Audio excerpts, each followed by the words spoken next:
Jared Polin, FroKnowsPhoto.com, and this is your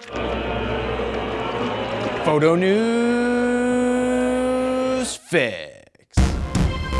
This fix is brought to you by Storyblocks, which has been an invaluable asset for us for well over 10 years at this point. 10 years! Now guess where we get all that very real Nikon, Canon, and Sony press people's photos from? Storyblocks! Like I said, they're real people. Storyblocks gives us unlimited access to royalty-free photos, video, music, sound effects, vectors, motion backgrounds, and so much more. On top of that, they launched a Storyblocks plugin for Adobe Premiere that allows you to search all of Storyblocks right from Premiere, which is such a time saver. We pretty much use something from Storyblocks in every single video that we make. In fact, I was just in Paris and didn't shoot any of these clips of the Eiffel Tower or the Arc de Triomphe, but Storyblocks had me covered with those two clips. To learn more and to sign up today, head on over to storyblocks.com/Fro. First up, did I miss any photo news while I was away in Paris? I don't know. Let's find out. Nikon Rumors has shared Nikon's latest roadmap for lenses. Roadmap 5.3 shows 6 lenses: a 12-28 PZ-DX, a 24-DX, a 35S 70-180,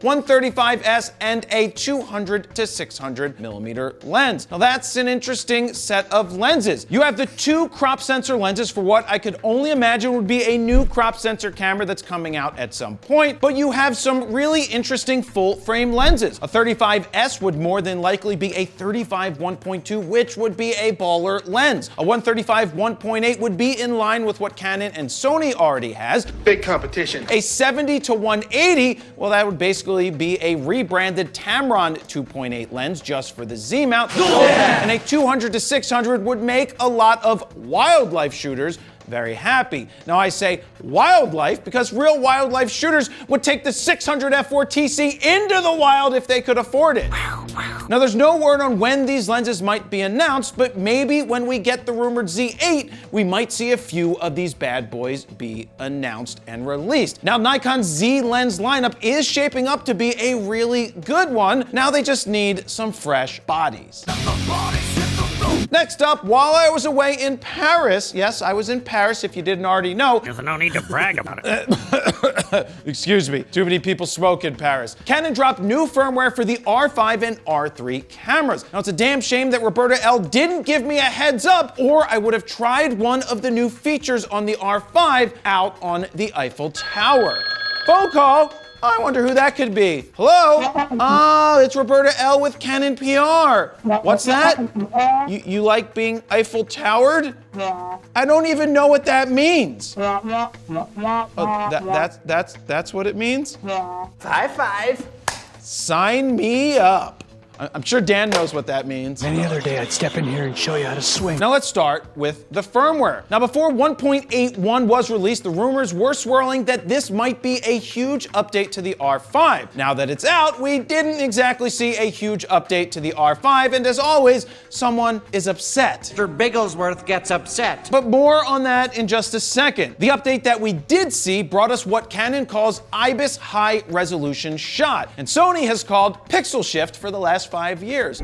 Sick burn. Sure, Canon's late to the party on this feature, but it's here now. Basically, it allows you to get a 400 megapixel image by moving the IBIS a small amount, taking 9 images, and then stitching them together to give you a final JPEG. Now keep in mind, if there's any movement in the subject that you're photographing, you will see some artifacting in the final results. Now personally, I would love to see an option to get a final RAW file. I like it raw. But for now, you get a JPEG. Now that I'm back from Paris, if you didn't know, if I haven't mentioned it yet. You said 2 times already. I'll need to give it a shot and then post the results on Instagram. You know, because it's compressed and tiny for 400 megapixels. Now in terms of why some people are upset, they expected more because rumor sites said there might be more. Like no more 2959 record limit. Now I think Canon learned from their past issues with firmware updates that had bugs and decided to split the firmware into 2.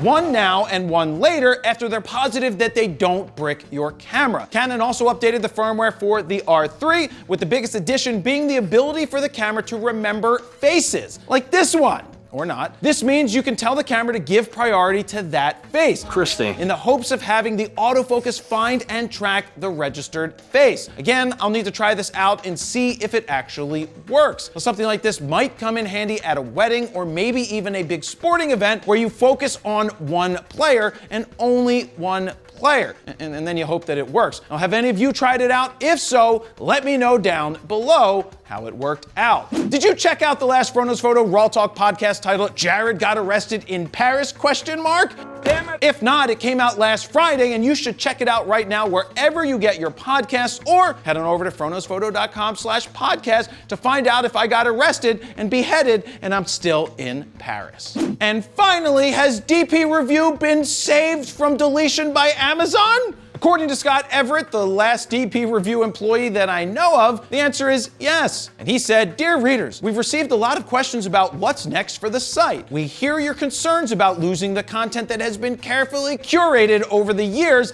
and want to assure you that the content will remain available as an archive. We also heard that you need more time to access the site, so we're gonna keep publishing some more stories while we work on archiving. Thank you to this community and the support you've shown us over the years." Now, it was always weird to me that the site was going to be deleted in its entirety when in reality, it probably costs almost nothing to archive it because, you know, Amazon owns it. Plus, they'll still make money off of AdSense if they leave that on. But what I do find strange is that Scott's going to be continuing to pump out more stories while they work on archiving. How hard is it to actually archive a site? The archives. Actually, I think I know the answer to this. It's kind of hard when you're the only employee left. It might be good. Nonetheless, it looks like DPReview will live on as an archive, and you can check it out into the future. And there you have it. That's your photo news fix, this time around not from Paris. To check out last week's fix, go ahead and click on the screen right here. Don't forget to like, share, comment, and subscribe. And that's where I'm going to leave it. Jared Polin, FroKnowsPhoto.com.